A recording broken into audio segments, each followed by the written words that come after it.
Olá, bem-vindo, bem-vinda.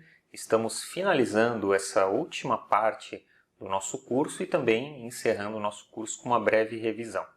Antes da revisão, eu quero mostrar aqui para vocês que aqueles processos que eu mostrei na aula anterior, na calculadora financeira, para a gente não ter que montar toda a planilha e achar um determinado período do nosso financiamento, existem algumas fórmulas aí para fazer aquelas contas também. Eu coloquei as fórmulas tanto para o sistema de amortização constante quanto para o sistema francês aqui. Então, só para mostrar para vocês, se eu quiser calcular o juro após pagar a prestação K, então após pagar a 12ª prestação, qual que seria o próximo juro a ser pago?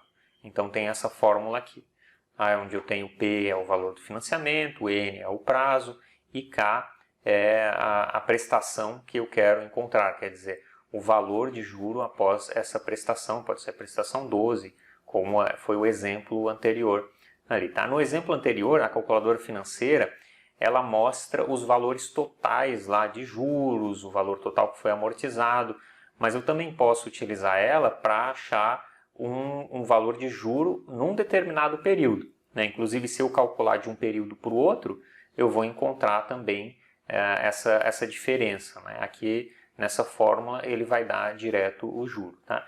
Eu também posso fazer aquela conta da soma dos juros após liquidar a dívida. Também é uma conta que eu posso fazer lá na calculadora financeira. Saldo devedor após pagar a prestação K. A gente viu isso na calculadora financeira também. E o valor da prestação K.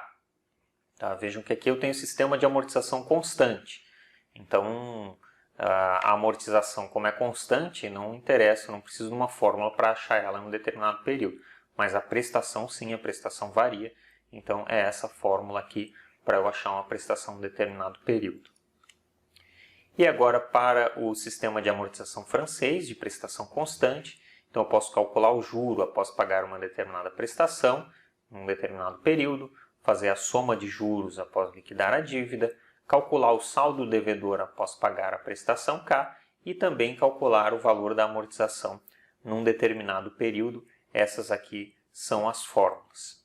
Uma outra recomendação que eu gostaria de fazer para vocês nesse momento é que vocês fizessem algum tipo de simulação em uma instituição financeira, mas para fixar os assuntos que a gente viu. Quando você fizer uma simulação de financiamento habitacional, por exemplo, você vai ver que vai aparecer aqui para você o custo efetivo total, você vai ver que vai aparecer uma opção aqui de financiamento com inflação ou sem inflação, vai aparecer a opção para financiamento pelo sistema francês, Price, ou pelo saque.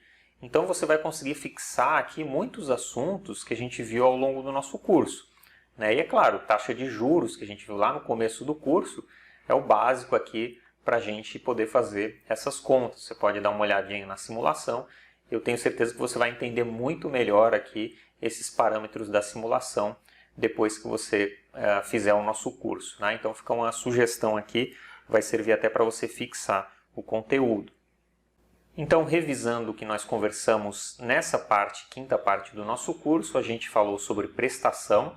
Prestação é algo que inclui juros e amortização, que são coisas diferentes, tá? Então, juros mais amortização são igual a prestação. Nós vimos dois métodos principais para cálculo dessas prestações, ou para cálculo da planilha de pagamento de um empréstimo ou financiamento, o sistema de amortização constante e também o sistema de amortização francês, também chamado Price. A Price é o nome do sujeito que popularizou esse método aqui, o Richard Price, por isso que é chamado Price. É possível utilizar carência e corrigir as dívidas por inflação. Nós vimos como fazer esses dois procedimentos aqui, carência, então eu vou começar, por exemplo, a amortizar a minha dívida depois de 1 ano, 2 anos. A gente viu que isso aqui é bastante utilizado por caso de empresas que vão comprar equipamentos.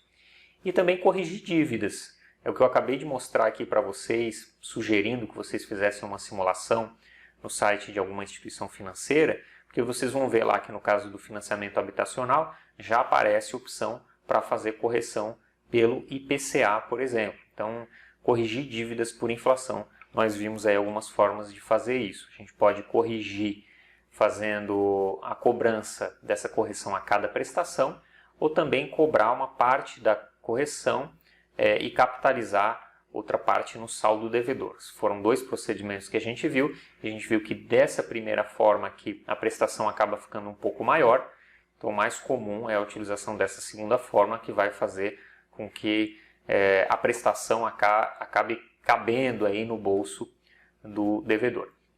Nós ficamos por aqui então, essa é a nossa última aula dessa quinta parte do curso e também a última aula do nosso curso. Eu ainda tenho um pequeno vídeo de encerramento, agradecimento para vocês, desejo bons estudos e até esse nosso próximo vídeo. Um abraço, tchau!